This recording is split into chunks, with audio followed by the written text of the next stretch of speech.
With World Heritage status in the offing, there is no shortage of breathtaking views in the Lake District. And so far this season, the World Triathlon Series has thrown up some performances to take the breath away. Gwen Jorgensen of the USA has been simply untouchable, and our own Johnny Brownlee, well, he's not been too bad either. Coming home now for his second successive gold medal. It's the golden double in the Southern Hemisphere for Jonathan Brownlee. This weekend sees the return of Cape Town. It's a brand new course, but some familiar faces will be making their start to the season. What lies in store for Brownlee, Spurrig, Jenkins and Holland in 2015? Stay tuned to find out. A very good afternoon to you from my favourite place in the world, the Lake District. Derwent Water looking fabulous behind me. I've come here to meet a new triathlon club that's been established in Keswick and help them set up for their very first event. It's part of a concept called Go Try, TRI, nice play on words. And the idea is to help small triathlon clubs to run their own events with the hope of recruiting 1,000 new regular triathletes. And it's going to be one of 39 Go Try events taking place across England this weekend. More of that shortly. First though, here's what else is coming up this afternoon. It's round 4 of this year's World's Triathlon Series, and we have extensive highlights of the women's race, which took place in Cape Town yesterday. See what happened when Tom Fordyce went to visit housemates Non Stanford and Vicky Holland a few days before Vicky flew out to South Africa. Who's the messiest? The messiest? Is it usually this tidy? Yeah, always. Always keep it as tidy. We'll also be hearing from Helen Jenkins, who was a surprise late entry this weekend. And ahead of the men's race, which will be live on the red button at 2 p.m, Olympic and two-time world champion Alistair Brownlee will be giving us his thoughts as he prepares to pick up where World Series leader Johnny Brownlee has left off. So lots to look forward to. I'm down in Keswick now, and alongside me is the founding member of Keswick Triathlon Club, Debbie. Debbie, thanks for joining us. Just a new club, aren't you? Brand new, yeah. We've literally been going for about a month now. We've got about 21 members, and it's going really well. So why did you decide to set it up? Well, last year I got into triathlon, just did a couple of triathlons and really enjoyed them. And I really struggled to find somewhere to do training with. I did a lot of training by myself. But I found there's quite a lot of like-minded people like myself who do swimming, cycling, running, actually in Keswick, and it would be really good to get a tri-club set up. So I just put the feelers out from the swimming group actually, and they was like, yeah, that sounds a good idea, so we went from there. And let's be honest, it must be tough being a triathlete in the Lake District.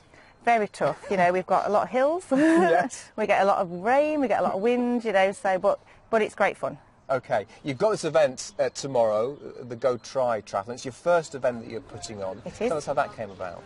Well, I must admit, Tri England were integral to us setting up as a club. We said we wanted to put some mini events on. We really want to get new people into triathlon, beginners into triathlon, and Go Try is an initiative to actually get beginners to have a go at putting all three together, or even just putting a couple of the sports together. We're going to see the elite athletes do the Olympic distance. What distances are the people competing going to do?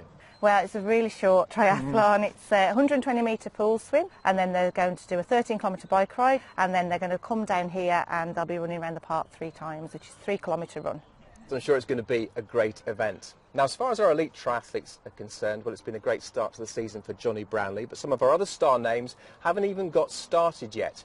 Johnny's brother Alistair's been injured. We'll hear from him a little bit later on in the programme. But first, let's catch up on the progress of the 2013 world champion at Non Stanford and her housemate, Commonwealth Games bronze medalist Vicky Holland. They've both been speaking to BBC's chief sports writer, Tom Fordyce. Do you drink tea? Yeah, I'll have a cup of tea. Anything herbal? Or, we have peppermint. I'll go peppermint, please. We've got peppermint or chamomile. I'll go We have peppermint. quite a selection. So since we're in the kitchen, Yes. who's the messiest? The messiest? Is it usually this tidy? Yeah, always. Always. Keep it as Always like this. So any rules about not eating each other's food, or dare I say, labelled food, which you get in some No, not house at all. shares? Hands off my butter, that sort of No, stuff? we just do the shopping together. So somebody will go to the shop one week, somebody will go the other week. Get on with it, really. Who's the better chef? None. No, I don't know. I think I'm more like, I'll have a look what's in the fridge, and if there's nothing immediately obvious, I'll make something up. She's, but you know, the MasterChef Invention Challenge. Like that's none. You know, like she's really good at just making something. This is actually quite a familiar scenario, isn't it? Two of the world's best triathletes sharing a house. We've been there before, haven't we? Yeah, but they don't live together anymore. No, and you two aren't siblings. We're okay. Yeah. We're alright living together, aren't we? I think it makes sense, doesn't it? We have very compatible lifestyles. Yeah, that's it. We do the same thing for a job day in, day out. So. Out the door. It'd be probably pretty hard to live with a triathlete if you weren't one. There is generally kit everywhere. You know, you have shoes, you've got run kit, you've got your swim kit, you've got your cycling kit, and there's towels hanging everywhere. Yeah. Now, it must have been nice for the two of you when you were having some more difficult moments with injuries, because each of you understood what the other was going through. I think it did, yeah, and it's sort of that other person isn't out training all the time, and you're not sat at home thinking, oh, I really should be training. You're able to understand what the other person was going through and offer moral support, really. And somewhat spookily, you had the same injury. Yeah, that is really bizarre. And Helen Jenkins as well. You know, we've all had small tears in our plantar fascia. So for people who don't know what a plantar fascia is, just explain, I suppose, where Shall I show? Let's have a look. Here, just here, underneath the foot, inserts here. Here we go. It is pretty integral and it really hurts. I think it's purely coincidental that we all got it at the same time and, you know, very similar. But there must be something in... I think the nature of the sport, the fact that we're doing a lot of cycling and a lot of running. Now, Vicky, you're making your return in Cape Town. Is that slightly ahead of schedule? Yeah, it is a little bit actually. Around Christmas time, I wasn't yet running. Didn't know when I might start running, and so I've only been running now for just over 3 months. And as it turns out, I feel like the recovery, once I got back running, has come along really quickly. Everything seems to be falling in place, so I'm excited to go and race. It'll be a wonderful feeling, won't it, after all this time? Yeah, it will. I'm sort of torn between being excited and being really nervous. I think the thing for me was last year, I feel like I've got unfinished business. I was doing really quite well, things are moving on. Now I feel like I want to step back into that arena and hopefully make my way up to being on those podiums. That's, you know, really where the action is and where I want to be. Whether I'm quite there yet or not with the recovery, I guess we'll find out soon enough. There's a really strong group of British women triathletes now, which is obviously on one level is a great thing, but it's also for you as individuals all competing for those Olympic spots. Makes it much more difficult, doesn't it? Yeah, I mean, I think I'm probably still the 4th best British girl, so without stepping up another level, I won't even reach the Olympic Games start line. So it's both a blessing and a curse. You aspire to be as good or not better than the other girls on the team, but it doesn't make it easy. And is the big aim this season for both of you the test event in Rio? Yes, the test event in Rio and then the grand final in Chicago. Because that's how you'll qualify for the Rio Olympics. Yes, exactly. So that this year is all about qualifying. Everything else comes second. Jorgensen starts to smile. She will make it 3 in a row with a very impressive victory in the Gold Coast. It's obviously Gwen Jorgensen's had a sensational start to the year. Do you sort of think about that and use that in your training? You see how well Gwen Jorgensen's done, and she's obviously blown everyone out of the water in every race she's done this year. But the danger with that is that she makes everyone else look not as good. So that means that you can sort of almost have this false perception that no one else is doing particularly well. And until you go out there and race them, you can't really see how good they actually are. The American girls have all come out so strongly at the beginning of this year, and you know, they had a clean sweep of the podium at the last race on the Gold Coast. So they've really taken sort of the series by the scruff of the neck, and us British girls really haven't stepped up yet. You know, we haven't raced them yet. So hopefully we'll give them something to think about when we actually do get back onto the start line, and hopefully show that we're a force to be reckoned with too. Good to get a British clean sweep of the podium. Yeah, now we've got to do it right. The colours are right, but the flag is wrong. So. As Vicky and Lon have explained, Gwen Jorgensen has dominated the series so far, winning all 3 races. Her huge lead means she can afford to skip Cape Town, so we'll have a new winner in the women's race for the first time since Stockholm last year. That day it was Sarah Groff, now racing under her married name Sarah True and lying in 3rd place in this year's series. She and Katie Zafiris, who's been on the podium in all 3 races so far this year, will be the ones to beat in South Africa. There's also a rather intriguing late entry. Two times world champion Helen Jenkins made a last-minute call to compete in Cape Town ahead of her scheduled return to action, which was due to be in Yokohama next month. This will be the first time she's competed since she pulled out of the Commonwealth Games with injury last year, but she's pain-free now and she's ready for action and hopeful of repeating her great performance from South Africa last year when she was second to Jodie Stimpson. Last year I was back to racing after a year layoff with injury, so it was great to be back racing, and unfortunately I tore my plantar fascia just before the Commonwealth Games last year, so frustrating, like the season was cut short by injury again.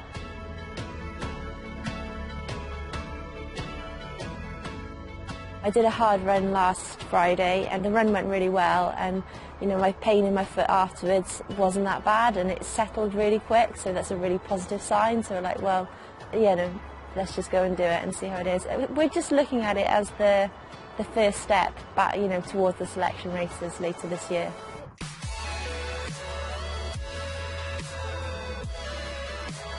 I've been training really well in my swimming and biking the last few months, and I feel like I've improved and I'm probably at a much higher level than I was last year. So I'm looking forward to almost testing it out, seeing where I am. What a spectacular backdrop, this beautiful city of Cape Town. You need a good swim bike. It's not just going to come down to the run. You always want to have done more, you always want to be more prepared, but I'm happy with where I am, and I feel that as long as I can keep building up my training, I'll be in a good position.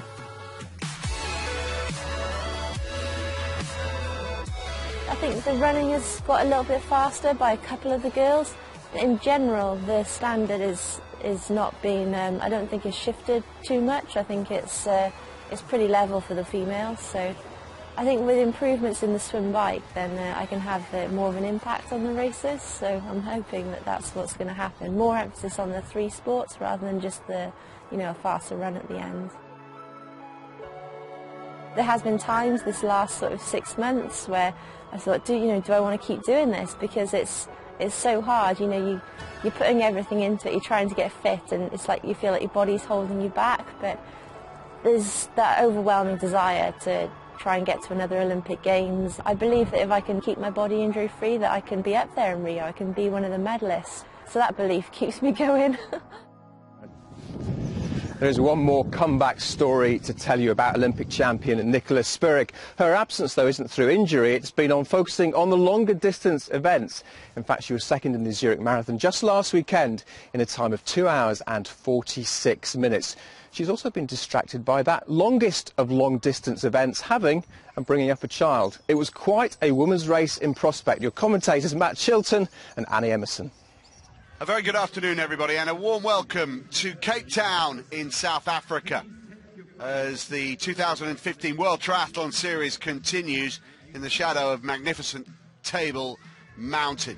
So this is the course for Cape Town, in and around the Victoria and Alfred waterfront, just a single lap, and then the bike course takes a slightly peculiar pattern today. 1 4.1 kilometre loop, and then 8 4.5 kilometre loops, and a separate transition which is near the Greenpoint Athletic Stadium, and that's where they'll put on their running shoes as we get another look at the second loop here with the yellow.